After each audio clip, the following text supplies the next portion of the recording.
March 15, 1945. 28,000 feet above the rolling hills of southern Austria, the engine of a P-51 Mustang sang its steady mechanical hymn through air so cold it could freeze exposed skin in seconds. Captain William Jefferson of the Tuskegee Airmen scanned the horizon through his gun sight, watching for the bomber formation he was assigned to protect. The German pilots below probably thought they understood American fighter tactics by this point in the conflict. They were about to discover how catastrophically wrong they were. Before we dive into this story, make sure to subscribe to the channel and tell me in the comments where you're watching from. It really helps support the channel. What happened in the skies that day would transform a routine escort mission into a masterclass of tactical deception, proving that innovation and courage could turn the hunter into the hunted. Captain William Jefferson had logged 317 combat hours by that cold March morning. His logbook, meticulously maintained despite regulations only requiring basic entries, contained observations that revealed a mind constantly analyzing, constantly learning. Jefferson was not just a pilot. He was a student of aerial combat who had spent countless hours studying German tactics, mapping their patterns, understanding their assumptions. His squadron mates in the 332nd Fighter Group knew him as someone who asked questions other pilots never considered. Why did German fighters always approach bomber formations from specific angles? What did their attack patterns reveal about their training? How could those patterns be exploited? The bomber stream Jefferson was protecting that day consisted of 52 B-17 Flying Fortresses from the 99th Bombardment Group, heading toward an industrial complex near Linz. Each bomber carried 10 men and 6,000 pounds of ordnance. The total human value under Jefferson's protection exceeded 500 lives. The industrial target they aimed to strike produced components for German jet aircraft, the new technological threat that was beginning to appear in European skies with increasing frequency. Intelligence reports suggested this facility was producing parts for the Messerschmitt 262, the jet fighter that could reach speeds of over 540 miles per hour, making it nearly impossible for conventional fighters to intercept. Jefferson's wingman that day was Second Lieutenant Marcus Hayes, a pilot who had joined the squadron only 6 weeks earlier, but had already demonstrated exceptional flying skills. Hayes was 23 years old, the son of a schoolteacher from Philadelphia, and he flew with the kind of aggressive confidence that made older pilots nervous. In his brief combat career, Hayes had already been credited with 2 confirmed victories against German aircraft. He was hungry for more, eager to prove himself among the legendary Tuskegee Airmen who had built a reputation for never losing a bomber under their protection.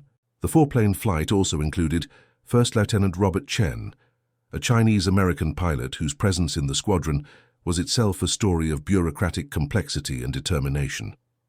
Chen's parents had emigrated from Guangdong province, and he had grown up in San Francisco speaking both English and Cantonese. His path to becoming a fighter pilot had required navigating regulations that were never quite clear about where Asian Americans fit in the military's racial classifications. Chen flew with mechanical precision, his aircraft always exactly where it needed to be in formation. The 4th pilot was First Lieutenant James Morrison, a quiet man from rural Georgia who had learned to fly crop dusters before the conflict and brought an intuitive understanding of how aircraft responded to control inputs that formal training could never quite teach. Together, these 4 men represented the tip of a much larger story. The Tuskegee Airman program had begun in 1941 as a controversial experiment, doubted by military leadership who questioned whether African American pilots could perform in combat. By March of 1945, the Red Tails, as they were known for their distinctive aircraft markings, had compiled a record that silenced many of their critics. They had flown more than 15,000 sorties, destroyed over 260 enemy aircraft, and earned a reputation among bomber crews as the most reliable escort fighters in the European theater. Jefferson checked his fuel gauge. The mission profile called for 2 hours and 45 minutes of flying time, with approximately 1 hour spent in the high-threat zone over Austria. His aircraft carried 437 gallons of fuel, enough for just over 4 hours of flight at cruise settings, but combat maneuvering consumed fuel at dramatically higher rates. Every pilot knew that running out of fuel over enemy territory meant a choice between attempting to reach friendly lines or becoming a prisoner. The mathematics of fuel consumption was a constant background calculation during every mission. The radio crackled with the steady chatter of the bomber formation. Navigator updates, weather observations, status checks. Jefferson could hear the professionalism in those voices, but he could also hear the underlying tension. Every man in those bombers knew that German fighters could appear at any moment, diving out of the sun or climbing from below. The bombers' 50-caliber machine guns provided significant defensive firepower, with each B-17 carrying 13 guns and a full ammunition load of approximately 14,000 rounds. But German fighters were fast and maneuverable, capable of attacking and disengaging before the bombers could bring effective fire to bear. At precisely 10:37 in the morning, Jefferson's radio erupted with urgent calls. A bomber crew had spotted German fighters climbing from the northeast, approximately 6,000 feet below the formation and rising fast. Jefferson immediately scanned the indicated sector, and within seconds he identified them. 9 aircraft in a loose formation, their silhouettes unmistakable even at a distance. Focke-Wulf 190Ds, one of the most dangerous fighter aircraft in the German inventory. These were not the older, slower versions that had been common earlier in the conflict. The D model featured improved engines, better armament, and performance characteristics that made them formidable opponents for even the capable Mustang. Jefferson's mind raced through tactical calculations. 9 German fighters against 4 American fighters represented unfavorable odds, but not impossible ones. The German pilots would almost certainly focus their attack on the bombers, seeking to down as many as possible before the escort fighters could interfere. Standard American tactical doctrine called for the escort fighters to position themselves between the bombers and the attackers, forcing the German fighters to engage the escorts or break off their attack. It was a straightforward, proven approach that had worked countless times. But Jefferson had been thinking about a different approach for weeks. He had studied combat reports, reviewed gun camera footage, talked with other pilots about the patterns they observed. German fighter pilots, he had concluded, made assumptions based on their experience with American tactics. They expected American fighters to remain close to the bombers, to prioritize protection over pursuit. What if those assumptions could be turned into a trap? Jefferson made a decision that would have resulted in severe disciplinary action if it had failed. He broke radio protocol and spoke directly to his flight, his voice calm but carrying unmistakable authority. "This is Jefferson. We are implementing a modified tactical approach. Break formation and accelerate to maximum combat power on my mark. Hayes, you are with me. Chen, Morrison, maintain high cover and prepare for vertical engagement. Execute in 5 seconds. Hayes responded immediately, his voice tight with adrenaline but controlled. "Understood. Captain, ready to break." Chen's response was characteristically brief. High cover acknowledged. Morrison simply said, "Copy that." Jefferson counted down the seconds, watching the German formation continue its climb toward the bombers. The German pilots were flying with confidence, maintaining their formation, clearly expecting the American fighters to move toward the bombers and establish a defensive screen. It was exactly the assumption Jefferson intended to exploit. "Mark," he said, and simultaneously pushed his throttle to maximum power while rolling his Mustang into a steep diving turn that would take him away from the bombers.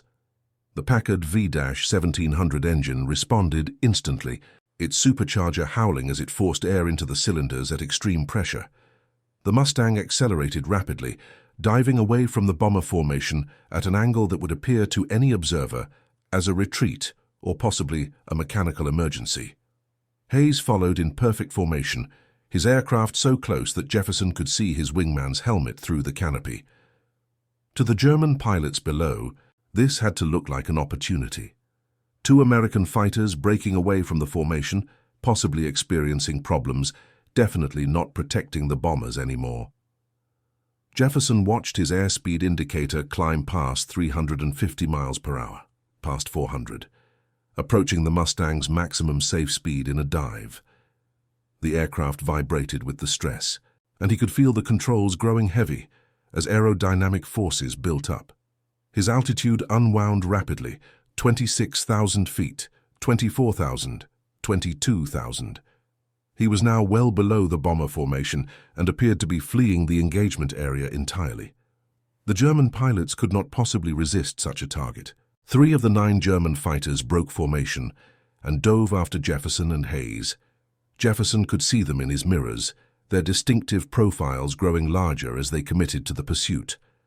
The remaining 6 German fighters continued climbing toward the bombers, but now they were climbing toward bombers protected by only 2 American fighters instead of 4.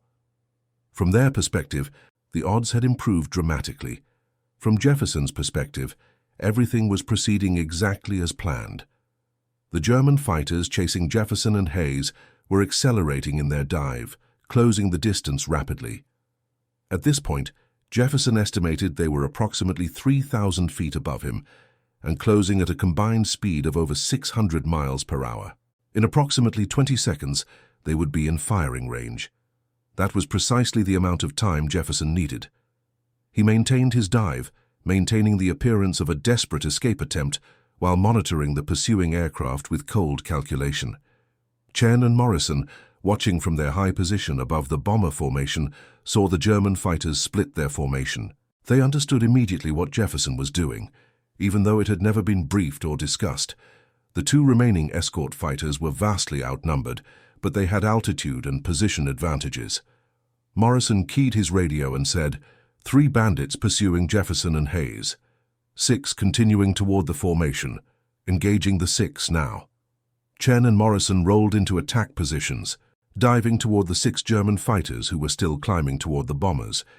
The closure rate was extreme, with both formations moving toward each other at combined speeds exceeding 700 miles per hour. Chen opened fire first, his 650 caliber machine guns sending a stream of tracers toward the leading German fighter. The German pilot, suddenly realizing he was being attacked from above, broke hard left, disrupting the formation and causing momentary confusion among the other pilots. Meanwhile, Jefferson continued his apparent retreat, maintaining his dive until his altimeter read 18,000 feet. The 3 German fighters pursuing him were now within firing range, and Jefferson could hear rounds passing near his aircraft. Hayes reported calmly, "They are engaging. I count approximately 50 rounds near miss. No hits." Jefferson allowed himself a thin smile. The German pilots were firing at extreme range, wasting ammunition, becoming increasingly focused on what they believed was an easy victory. They were pilots, after all, trained to pursue and destroy. Their instincts were screaming at them to press the attack. "Now," Jefferson said, and executed a maneuver that only the Mustang's exceptional design made possible. He pulled back hard on the control stick, while simultaneously applying full left rudder and advancing the throttle mixture to maximum rich. The Mustang's nose came up violently, the aircraft shuddering as it transitioned from a high-speed dive to a near-vertical climb in a matter of seconds. The G-forces pressed Jefferson deep into his seat, his vision narrowing as blood drained from his brain, but he maintained control through years of training and exceptional physical conditioning. Hayes executed the same maneuver in perfect synchronization, the 2 Mustangs now climbing vertically like rockets, shedding speed rapidly but gaining altitude. The 3 German pilots, committed to their high-speed dive, suddenly found their fleeing targets had vanished and were now above them. The energy management equation had reversed completely. The German fighters were now low and fast, while the American fighters were high and slow but climbing. In aerial combat, altitude equals energy equals life. Jefferson and Hayes had just stolen all the energy from the engagement. The lead German pilot, a veteran named Klaus Richter, who had survived 47 combat missions and held the rank of Hauptmann in the German military aviation forces, immediately recognized what had happened. He experienced a cold wave of realization that he had been deceived, that the apparent retreat had been an elaborate trap, that he had violated one of the fundamental rules of air combat by pursuing an enemy without maintaining situational awareness. He attempted to pull his Focke-Wulf into a climb to regain altitude, but the aircraft was traveling too fast and too low. The nose came up sluggishly, the wings generating enormous drag, the engine straining against the airframe's momentum. Jefferson rolled his Mustang at the top of his vertical climb, bleeding off excess speed until he was positioned directly above the German formation, with perfect shooting geometry. His airspeed had decreased to less than 200 miles per hour, but his position was ideal. He could see all three German aircraft below him, their upper surfaces vulnerable, their pilots struggling to reverse their energy state. He selected the nearest target, placed his gunsight reticle just ahead of the aircraft to account for bullet drop and relative motion, and pressed the firing button. 6 streams of 50 caliber bullets converged on the target. The heavy rounds, each weighing approximately 1.6 ounces and traveling at over 2,800 feet per second, impacted the Focke-Wulf's engine cowling and wing root. Smoke immediately began streaming from the engine, followed by flames. The German pilot, demonstrating excellent survival instincts, immediately rolled inverted and released his canopy, preparing to abandon the aircraft. Within 3 seconds, Jefferson saw the pilot's parachute deploy. The stricken aircraft continued its uncontrolled descent toward the Austrian countryside below. Hayes engaged the second German fighter with equal effectiveness. His burst of fire struck the aircraft's tail section, severing control cables and rendering the aircraft uncontrollable. The German pilot also managed to escape, his parachute blossoming white against the blue sky. The third German pilot, seeing both his companions defeated in a matter of seconds, made the intelligent decision to disengage. He pushed his throttle to maximum power and dove away from the engagement, unwilling to face 2 American fighters who had just demonstrated superior tactical thinking and exceptional execution. The entire engagement from the moment Jefferson said mark to the moment the third German fighter fled had lasted less than 90 seconds. 2 German aircraft had been defeated, their pilots surviving but out of the fight. 0 American aircraft damaged. More importantly, the psychological impact on the remaining German fighters attacking the bomber formation was immediate and devastating. Chen and Morrison, fighting against 6 German fighters, had been executing a desperate defensive engagement, using their superior altitude to make slashing attacks and then climbing away before the more numerous German fighters could overwhelm them. They had managed to prevent the German pilots from making effective attacks on the bombers, but they had not been able to defeat any of the German aircraft. The situation was tense, with both sides maneuvering for advantage, burning fuel rapidly and waiting for some factor to tip the balance. Jefferson's voice came across the radio, calm and professional. Hayes and I are rejoining the formation. We have defeated 2 bandits and dispersed a third. Estimate arrival at your position in 45 seconds. Chen, Morrison, maintain defensive engagement until we arrive. The effect on the German pilots was immediate. Their tactical situation had suddenly deteriorated from favorable to potentially catastrophic. Instead of 9 against 4, they were now 6 against 4, with 2 of the American pilots demonstrating exceptional skill and aggressive tactics. More importantly, the German pilots had just witnessed their 3 companions defeated in seconds by what they had believed was a retreating, possibly damaged American element. The psychological impact of such a reversal could not be overstated. The lead German pilot in the second group, observing the defeat of Richter's element and calculating his rapidly diminishing fuel reserves, made the tactical decision to disengage. He waggled his wings, the signal for his formation to break off the attack, and the 6 remaining German fighters dove away from the bomber formation, seeking the safety of lower altitude and distance from the lethal American escorts. The bomber formation continued toward its target, unscathed. Not a single aircraft had been damaged. The crews, who had been preparing for a desperate fight, began to relax slightly, though they maintained vigilant watch for additional threats. The radio chatter included several messages of appreciation for the escort fighters, with one bomber pilot saying simply, "Red Tails, you just saved 52 aircraft and over 500 lives. Thank you does not begin to cover it." Jefferson reformed his 4-ship flight and resumed escort position. His fuel gauge showed he had burned significantly more than planned due to the high-power combat maneuvering, but he calculated he still had sufficient reserves to complete the mission and return to base. Hayes reported his fuel state as adequate. Chen and Morrison had both expended significant ammunition during their defensive engagement, but had plenty of fuel remaining. All 4 aircraft were undamaged and fully capable of continuing the mission. The bomber formation reached its target at 11:23 in the morning and delivered its ordnance with acceptable accuracy despite moderate cloud cover. The facility producing components for German jet aircraft sustained significant structural compromise, with post-mission reconnaissance photographs showing at least 7 major buildings rendered inoperative. The strategic impact of the mission would not be fully understood until after the conflict ended, but it contributed to the ongoing degradation of German industrial capacity that was slowly strangling the regime's ability to continue fighting. The return flight was uneventful. Jefferson used the time to replay the engagement in his mind, analyzing what had worked, what could have been improved, considering how the tactics might be refined or adapted for different situations. He was not satisfied with success. He was interested in understanding success well enough to replicate it reliably.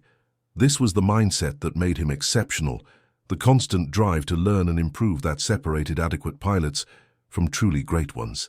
When the formation crossed back into friendly territory over northern Italy, Jefferson felt the tension that every combat pilot carried begin to ease slightly. They were not safe yet. Mechanical failures or weather could still be deadly, but the immediate threat of enemy action had passed. The bomber crews began their descent toward their bases in southern Italy, while the fighter escorts continued to their own airfield near Ramitelli. Jefferson landed at 1500 hours, exactly 4 hours and 23 minutes after takeoff. His aircraft had performed flawlessly, consuming fuel at rates that matched his calculations almost precisely. He climbed out of the cockpit, feeling the exhaustion that always followed combat, the delayed reaction to adrenaline and sustained concentration. His crew chief, Staff Sergeant Maurice Williams, approached the aircraft with his standard post-flight inspection clipboard, but before checking any technical items, he looked at Jefferson and asked, "How was it up there today, Captain?" Jefferson considered the question for a moment before responding. "Educational, Sergeant Williams. Very educational. The German pilots are well trained and capable, but they are also predictable. They make assumptions based on their experience with our standard tactics. Today we demonstrated that assumptions can be dangerous in combat."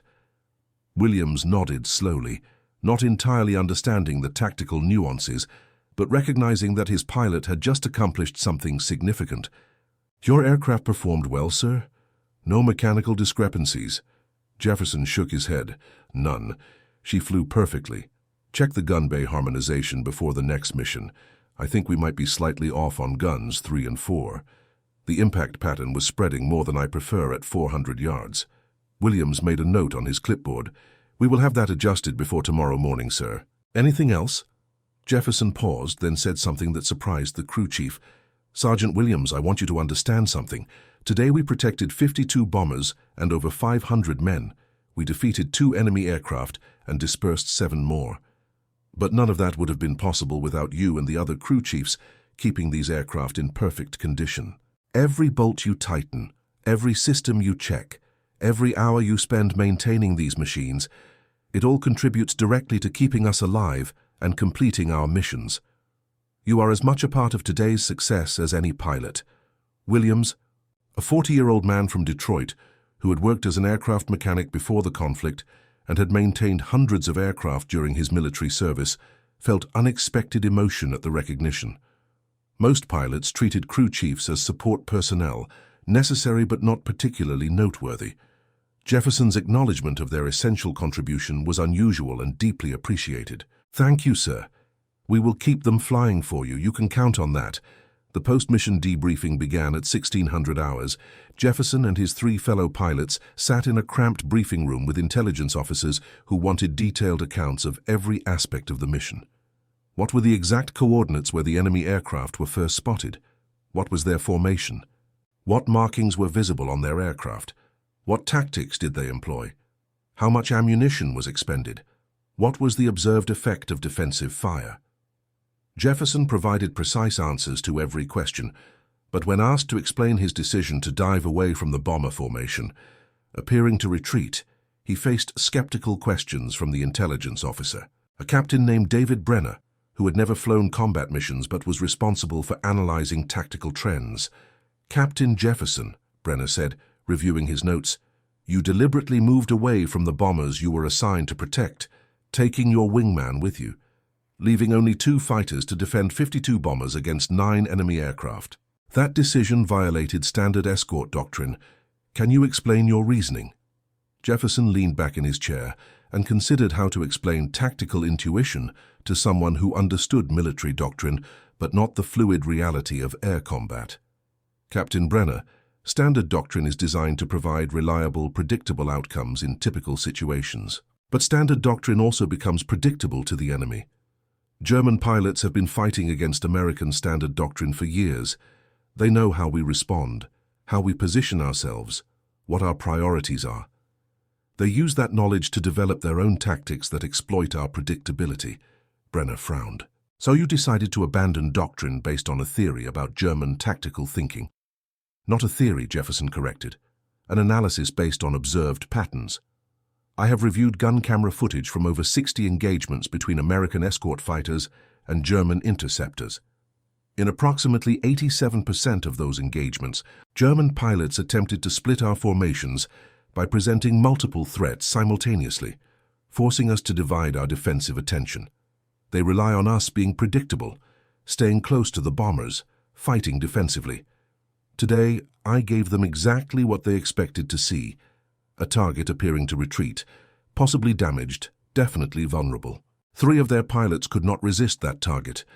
They pursued us, removing themselves from the main engagement, and we defeated them using energy management and tactical surprise.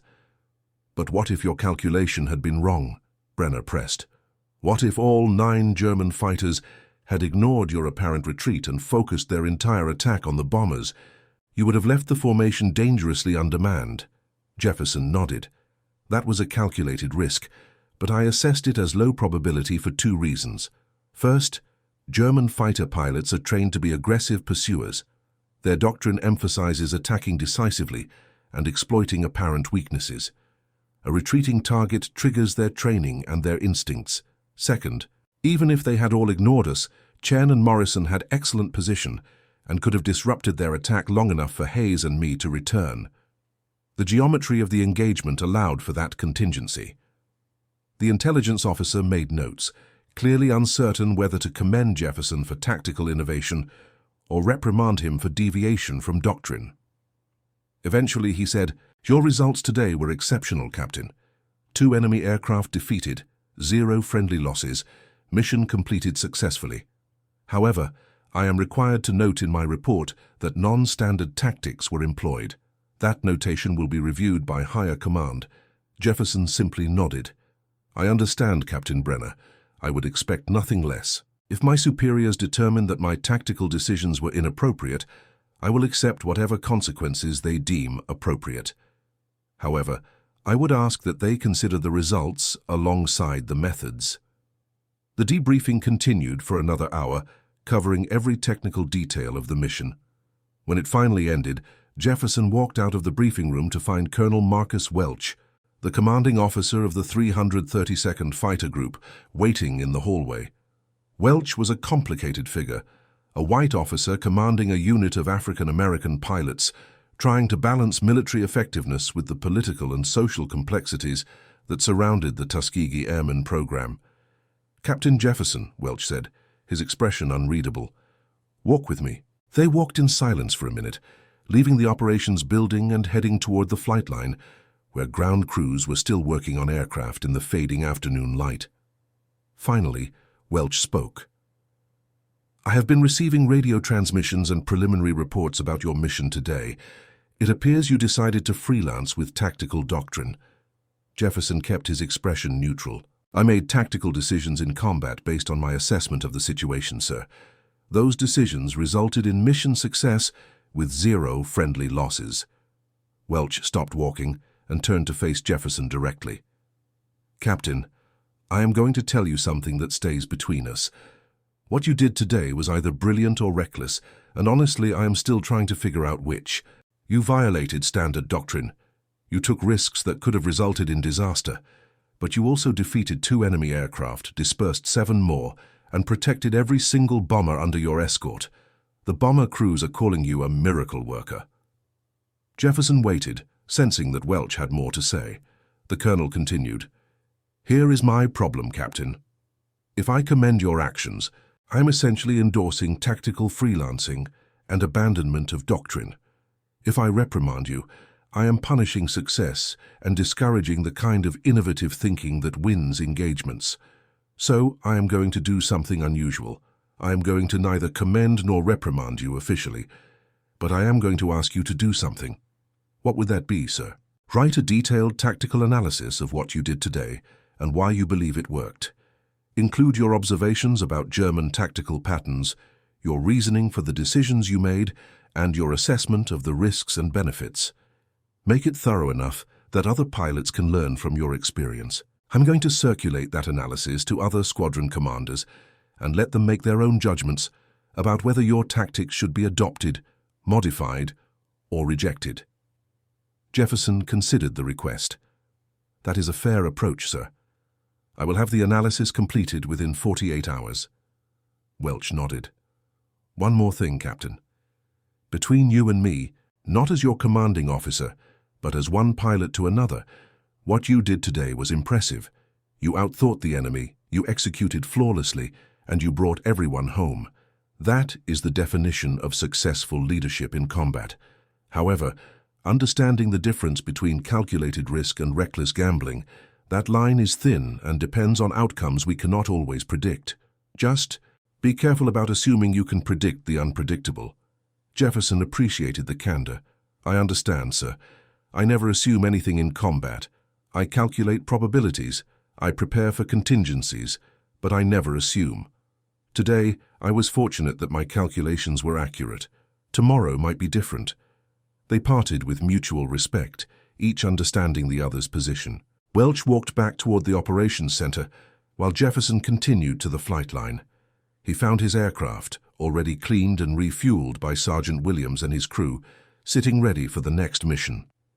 The bullet holes in the wings from previous missions had been patched. The red tail paint gleamed in the afternoon sun, and the 6 gun ports in the wings looked like dark, purposeful mouths. That evening, Jefferson sat in the squadron's recreation area with Hayes, Chen, and Morrison, along with several other pilots from the squadron. The conversation naturally turned to the day's mission. Hayes was animated, describing the vertical reversal maneuver with enthusiasm. I have never pulled G-forces like that before, he said. I thought my eyeballs were going to pop out of my head. But watching those German fighters suddenly below us, trying to figure out what just happened, that was worth every second of discomfort. Chen, quieter but equally engaged, added his own observations. The German pilots in the second group, the 6 climbing toward the bombers, they broke off their attack immediately after seeing Jefferson and Hayes defeat the first 3. That tells me something important about their psychological state at this point in the conflict. They are still capable, still dangerous, but they are no longer confident. They have been losing for months. They see their cities being destroyed. They know the outcome is inevitable. When they saw 3 of their comrades defeated in seconds, they chose survival over pressing an attack. That would not have happened 2 years ago. Morrison, always the practical one, brought up a different concern. We burned a lot of fuel today with that high-power maneuvering. If we make those kinds of tactics standard, we need to account for increased fuel consumption in our mission planning.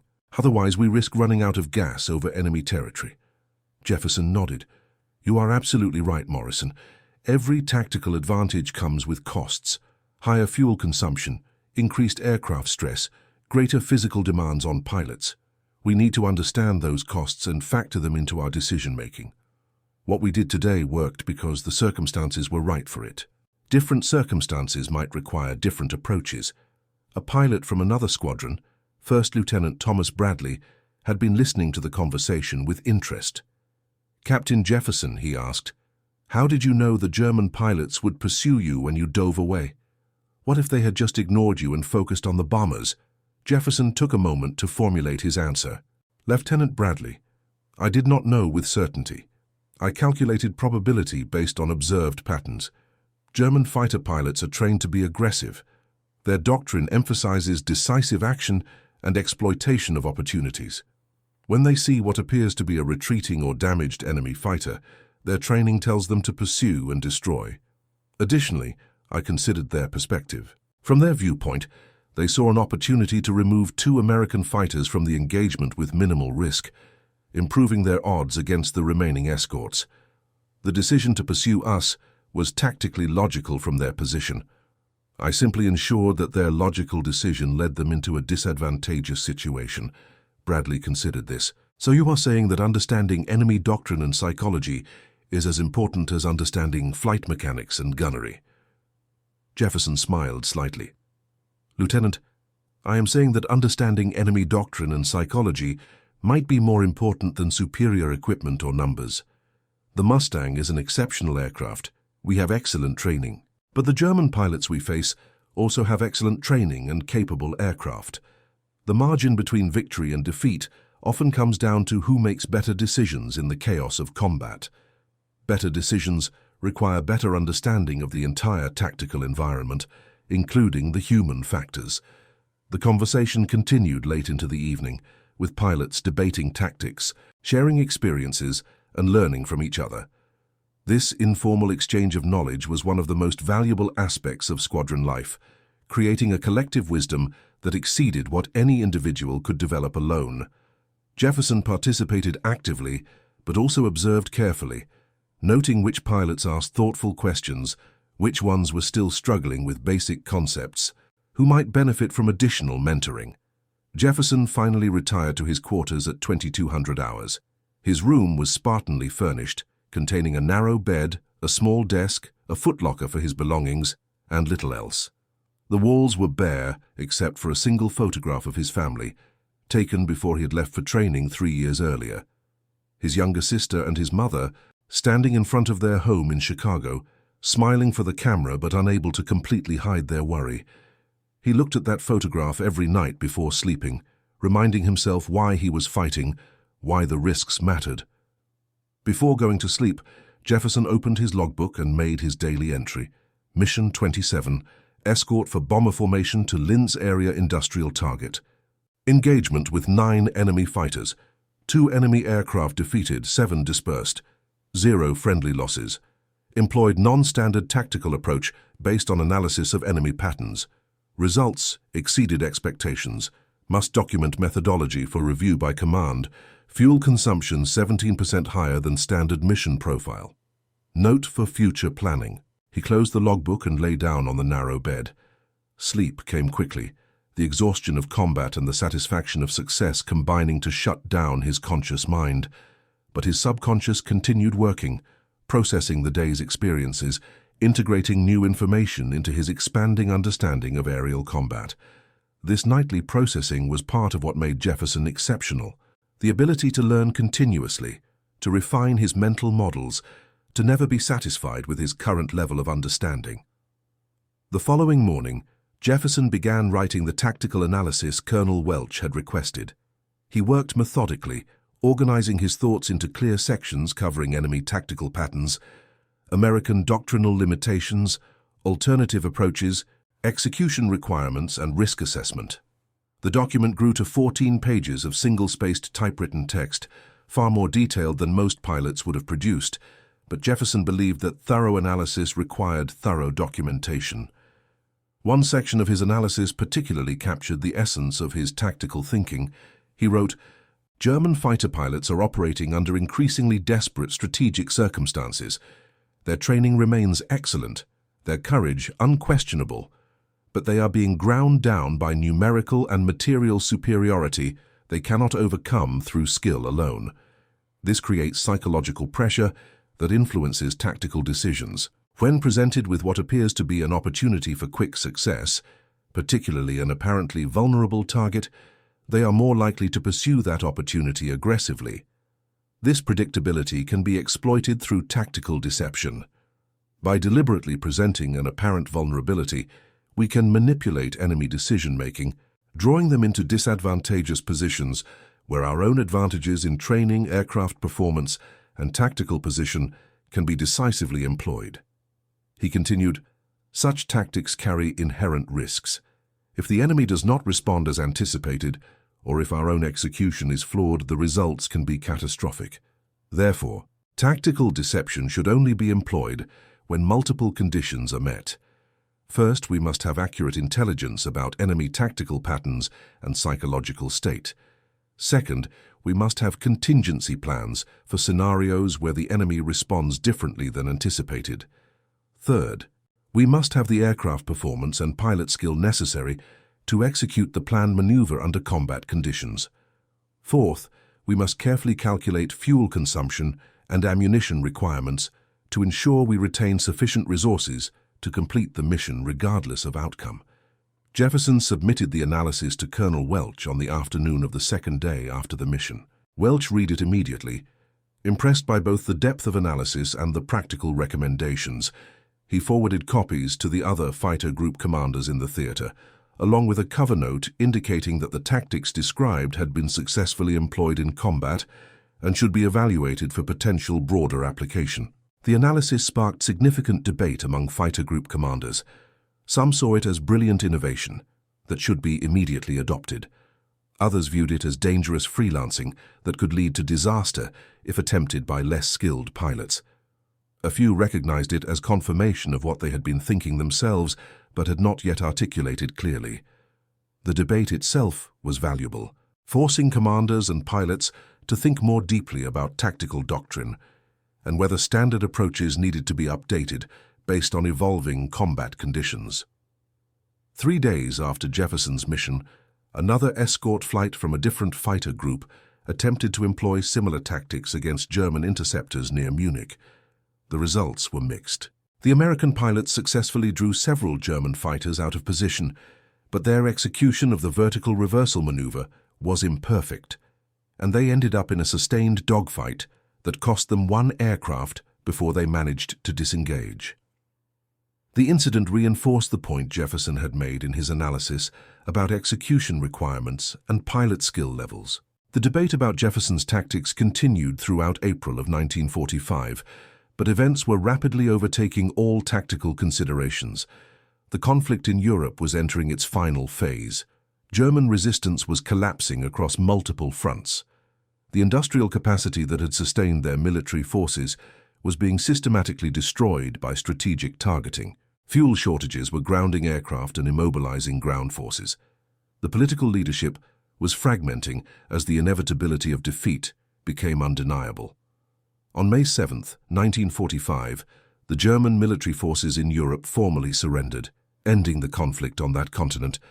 Jefferson was flying a patrol mission when the news came through on the radio. The announcement was met with cautious celebration by the pilots, who had learned through years of combat that nothing could be taken for granted until officially confirmed. But as confirmation continued to arrive from multiple sources, the reality began to sink in. The fighting in Europe was over. Jefferson landed his final combat mission at 1400 hours on May 7th. He had flown 31 combat missions, logged 423 combat hours, been credited with 4 confirmed victories against enemy aircraft, and never lost a bomber under his escort. His contribution to the conflict effort could be measured in statistics, but the real impact was harder to quantify. How many lives had been saved by his innovative tactics? How many other pilots had learned from his example and improved their own effectiveness? How much had his presence as a highly skilled African-American combat leader challenged the assumptions and prejudices that had doubted whether such achievement was possible? The Tuskegee Airmen returned to the United States in the summer of 1945 as decorated combat veterans. They had compiled a record that included more than 15,000 sorties, over 1,500 missions, destruction of over 260 enemy aircraft in the air, and an additional 150 aircraft destroyed on the ground.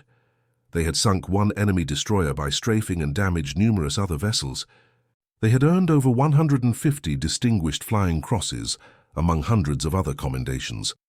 Most remarkably, they had established a reputation among bomber crews as the most reliable escort fighters in the European theater, with bomber losses under their protection being substantially lower than average rates. Jefferson returned to Chicago in August of 1945. His family met him at the train station, his mother embracing him with tears of relief and joy, his younger sister marveling at the uniform and the ribbons on his chest.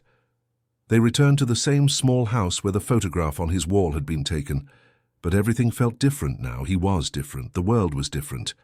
The conflict that had consumed 4 years of his life and reshaped global civilization was over, and now everyone had to figure out what came next. The immediate post-conflict period was difficult for many African-American veterans, including the Tuskegee Airmen. They returned to a country that was still deeply segregated, still maintaining the same racial restrictions and limitations that had existed before the conflict. The irony was bitter. They had fought for freedom and democracy against totalitarian regimes abroad, only to return to a society that denied them full participation in that democracy at home. Jefferson chose to remain in aviation. He applied for positions with commercial airlines, believing his combat experience and exceptional skills would make him a valuable asset. He was rejected by every major airline, often without even receiving an interview. The rejection letters, when they came at all, were polite but firm. The industry was not ready to accept African-American pilots, regardless of their qualifications or combat records. The prejudice that the Tuskegee Airmen had overcome in military service remained firmly in place in civilian life. Frustrated but not defeated, Jefferson began working as a flight instructor at a small private airport outside Chicago. He taught veterans learning to fly on government education benefits, taught wealthy hobbyists seeking recreation, taught anyone who wanted to learn and could afford his modest fees. He was an exceptional instructor, patient but demanding, focused on developing not just mechanical skills, but the tactical thinking and situational awareness that had kept him alive through 31 combat missions. One of his students was a young African-American man named David Johnson, who had served in the military during the conflict, but not as a pilot. Johnson had been a mechanic in a transportation unit, and he had returned from the conflict determined to learn to fly. He enrolled in Jefferson's flight school in the spring of 1946, bringing enthusiasm and natural aptitude, but limited financial resources. Jefferson, recognizing both the student's potential and his financial constraints, quietly reduced his fees and provided additional instruction time without charge. One afternoon, after a particularly challenging lesson on stall recovery procedures, Johnson asked Jefferson about his combat experience. "Captain Jefferson," Johnson said as they walked back to the office, "you flew combat missions in the conflict, right? You were one of the Tuskegee Airmen?" Jefferson nodded. "I was. 332nd Fighter Group, flew P-51 Mustangs as bomber escorts over Europe." Johnson's eyes showed deep respect. "I heard stories about the Red Tails. They say you never lost a bomber under your protection. Is that true?" Jefferson considered how to answer. "That is a complicated claim, David. The Tuskegee Airmen as a whole had exceptionally low bomber loss rates under our escort, much lower than average rates for other fighter groups. But to say we never lost a bomber is not quite accurate. Some bombers were lost to anti-aircraft fire, mechanical problems, or other factors beyond our control. What is accurate is that we were extremely effective at preventing enemy fighters from downing bombers under our protection. Our success rate in that specific mission was exceptional." "Why do you think that was?" Johnson asked. "Why were you so much more effective than other escort fighter units?" Jefferson thought about the question carefully. "There were multiple factors, David. We had excellent aircraft and good training, but I think the biggest factor was motivation. We knew that we were not just protecting bombers and completing missions. We were proving that African-American pilots could perform at the highest levels of military aviation. We were challenging prejudices and assumptions that had limited opportunities for our community for generations. Every mission we flew successfully, every bomber we protected, every enemy aircraft we defeated, all of it contributed to proving that capability has nothing to do with race. That kind of motivation drives people to levels of performance they might not otherwise achieve." Johnson absorbed this. "What was your most memorable mission?" Jefferson did not hesitate. "March 15th, 1945. We were escorting bombers to an industrial target in Austria. German fighters intercepted us. We employed non-standard tactics that drew some of the enemy fighters out of position, then defeated them using energy management and tactical surprise. The engagement lasted less than 2 minutes from initiation to conclusion. We defeated 2 enemy aircraft and dispersed 7 others without taking any damage ourselves. More importantly, we completed the mission with 0 bomber losses." "What made that mission so memorable?" Johnson asked. Jefferson smiled slightly. It was memorable because it proved something I had been theorizing about for weeks.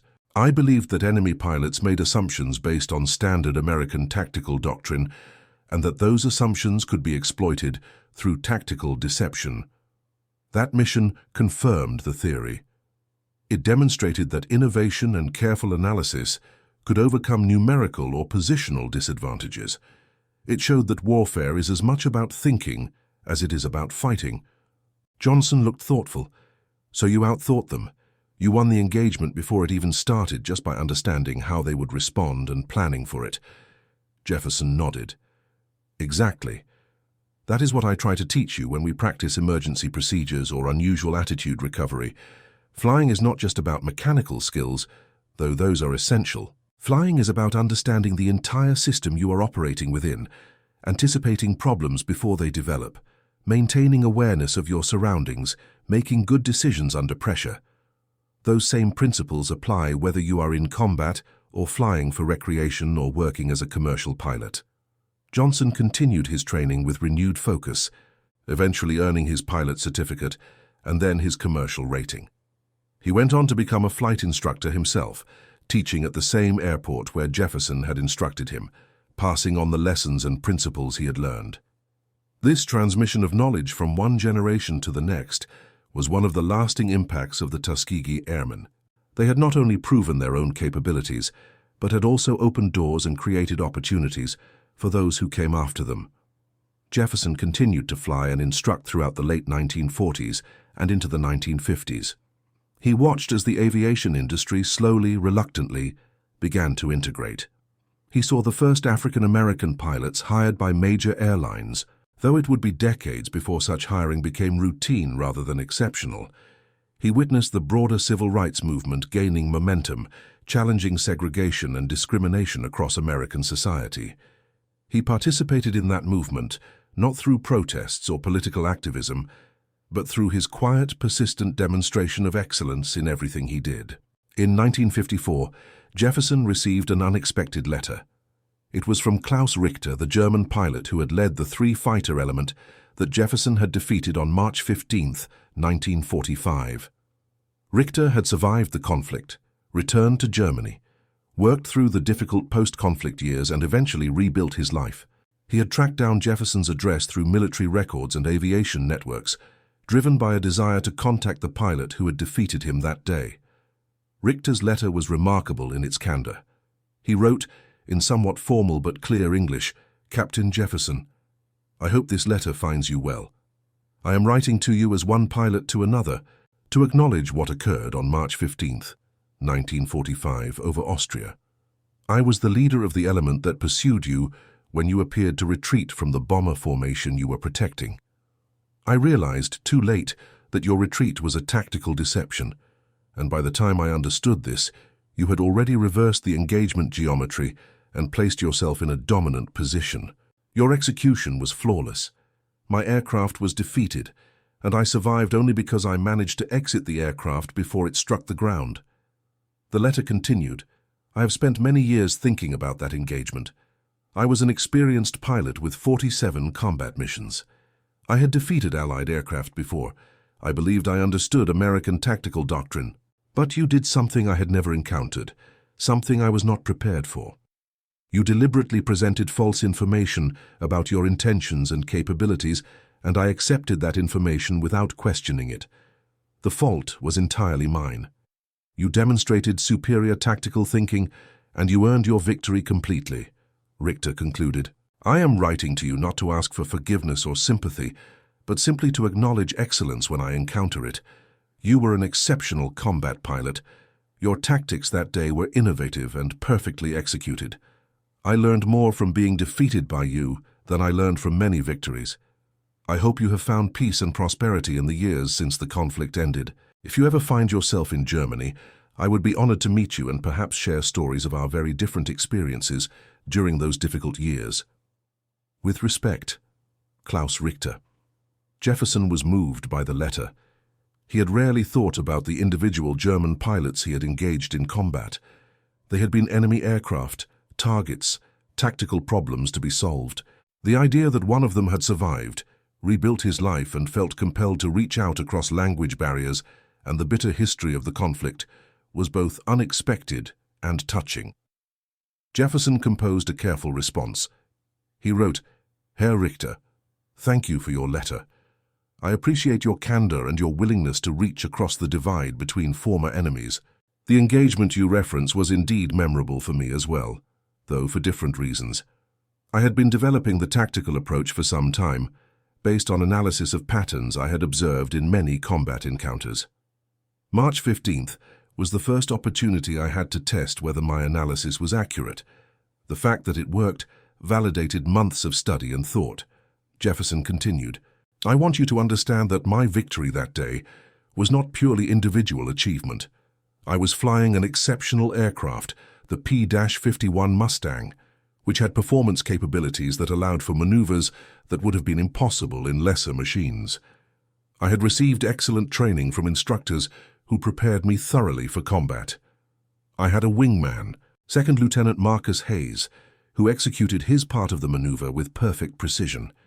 And perhaps most importantly, I had strong motivation. I was one of the Tuskegee Airmen, African-American pilots, whose very presence in combat was controversial. We knew that our performance would be scrutinized, that our failures would be attributed to our race, while our successes would be dismissed as exceptions. This created pressure, but also focus."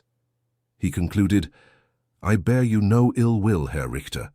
We were both serving our nations as we understood our duties, doing jobs that required us to be adversaries. That conflict is now history. What we do with the experience and lessons from that history is what matters now.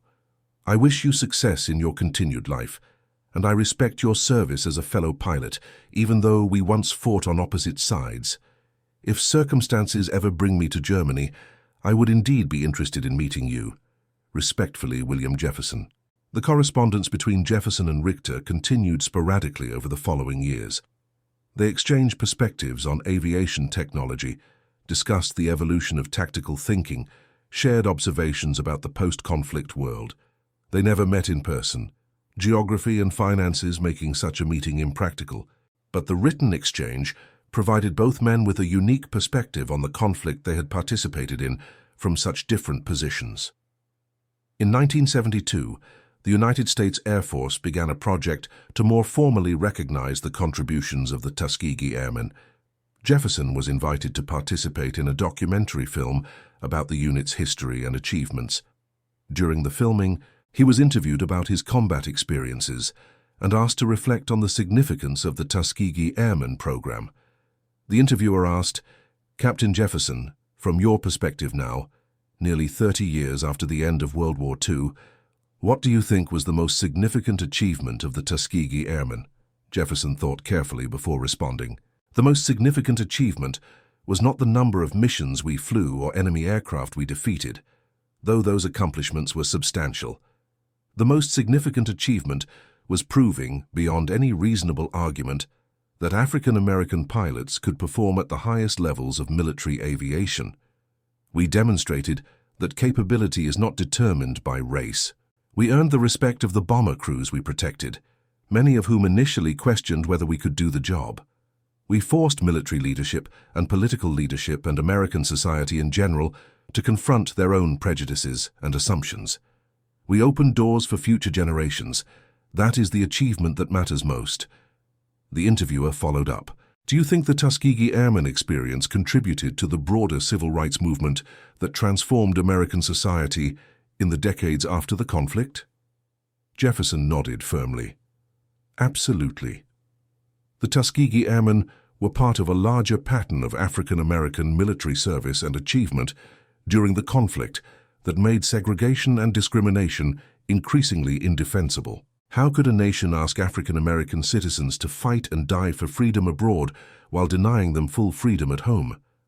That contradiction became impossible to sustain.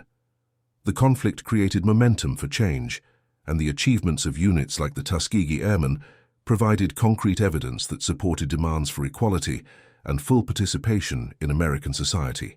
The documentary film was eventually completed and broadcast nationally. It introduced a new generation to the history of the Tuskegee Airmen and ensured that their achievements would not be forgotten. Jefferson, by then in his 50s and still occasionally flying, received hundreds of letters from young people inspired by the story. Many specifically mentioned the tactical engagement on March 15, 1945, which had been recreated in the documentary using animated graphics and Jefferson's own narration. The combination of innovative thinking, perfect execution, and dramatic reversal of fortune made it a compelling story that resonated with viewers. Jefferson continued his work as a flight instructor and occasional aviation consultant into the 1980s.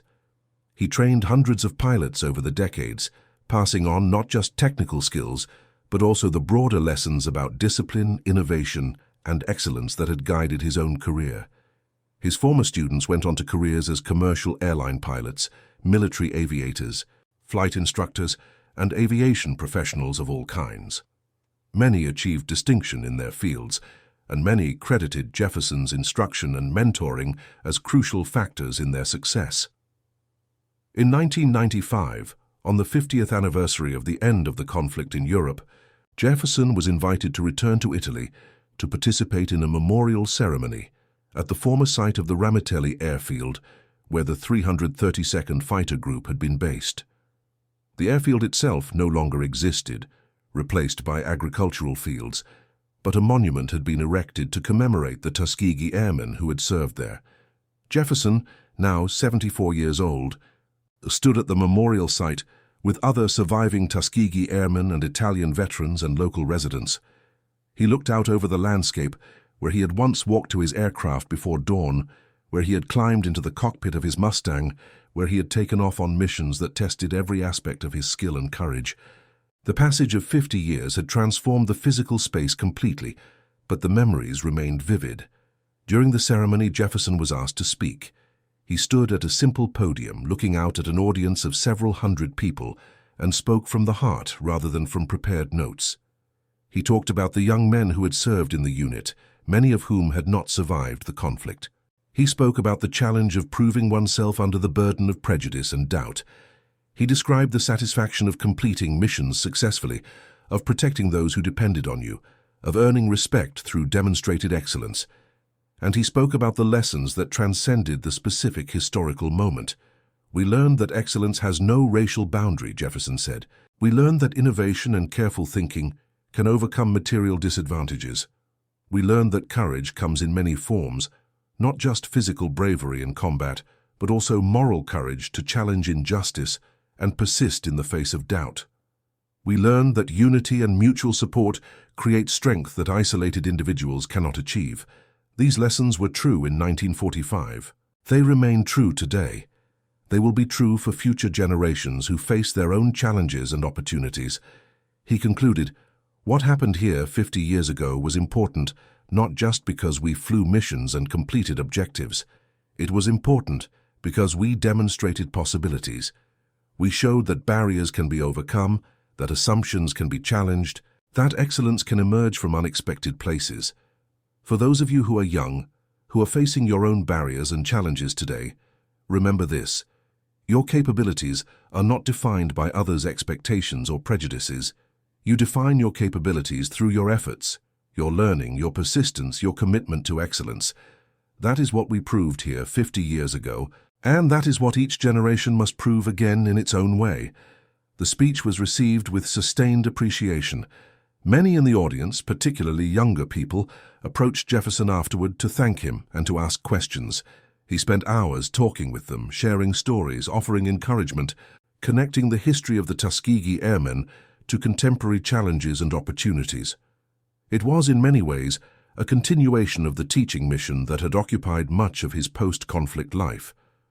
Jefferson returned to the United States after the memorial ceremony with a sense of completion. He had witnessed the transformation of the small experimental program he had been part of into a recognized and honored piece of American history. He had seen the doors opened by the Tuskegee Airmen lead to opportunities for subsequent generations that would have been unimaginable in 1941 when the program began. He had lived long enough to see some of the change he had fought for become reality, even while recognizing that much work remained to be done. William Jefferson passed away in 2003 at the age of 82. His obituary was published in major newspapers across the country, noting his service as a Tuskegee Airman, his 4 confirmed victories, his contributions to tactical aviation, and his decades of work as a flight instructor and mentor. But the most meaningful tributes came from the hundreds of former students, fellow pilots, and people he had influenced throughout his life. They spoke of his quiet dignity, his commitment to excellence, his willingness to share knowledge, his emphasis on thinking carefully and acting decisively.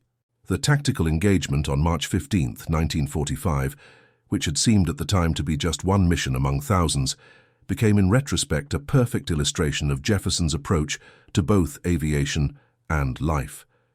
He had studied carefully, analyzed patterns, developed innovative approaches, executed with precision, and achieved results that exceeded what standard methods would have produced. More importantly, he had shared what he learned, documented his thinking, contributed to the collective knowledge that made everyone more effective. The lessons from that engagement and from Jefferson's entire career continue to be studied in military academies and flight schools. The concept of tactical deception, of deliberately presenting false information to manipulate enemy decision-making, has become a recognized component of aerial combat doctrine. The emphasis on understanding enemy psychology and exploiting predictable patterns has influenced generations of tactical thinking. And the broader lesson about innovation, about questioning standard approaches and developing new methods when circumstances warrant, has relevance far beyond military aviation. Today, the Tuskegee Airmen are recognized as pioneers who broke racial barriers and demonstrated excellence under extraordinarily difficult circumstances. Their collective achievements changed American military policy, contributed to the civil rights movement, and inspired countless individuals to pursue their own aspirations regardless of obstacles. The story of William Jefferson's tactical innovation on March 15, 1945, is one small part of that larger legacy, but it encapsulates much of what made the Tuskegee Airmen significant. They did not just fly missions, they thought deeply about how to fly missions more effectively. They did not just follow doctrine, they analyzed whether doctrine was optimal and developed improvements when they identified limitations. They did not just survive combat, they excelled in combat through a combination of skill, innovation, and determination. And they did not just serve their country during a time of global conflict. They transformed their country by proving that excellence and capability transcend the artificial boundaries that prejudice creates. The fake retreat that turned German fighters into vulnerable targets was more than a clever tactical maneuver. It was a demonstration of the power of careful analysis, innovative thinking, and bold execution. It showed that understanding your adversary's assumptions and exploiting those assumptions could reverse apparently unfavorable situations. It proved that individual initiative and tactical flexibility could achieve results that rigid adherence to standard procedures could not. And it illustrated the principle that victory often goes not to the side with superior numbers or equipment, but to the side that thinks more clearly and acts more decisively. And that concludes our story. If you made it this far, please share your thoughts in the comments. What part of this historical account surprised you most? Don't forget to subscribe for more untold stories from World War II and check out the video on screen for another incredible tale from history. Until next time.